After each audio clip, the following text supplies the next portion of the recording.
This tutorial will show you how to link Excel formulas between worksheets. Start Excel with a sheet that has some basic information in it. Here we have a short table containing some information about some items and their costs.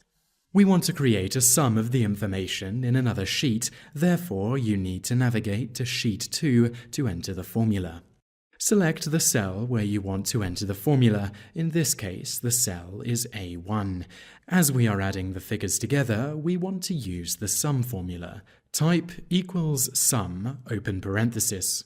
Now you need to navigate back to the first sheet, called Cost Data here, and select the values that you want to add together. In this case, we are selecting the costs of various items. Click and drag the mouse to select the data. Now click in the formula box and type parenthesis closed. You can see in the formula that it has chosen to select data specifically from the Cost Data sheet. Press Return.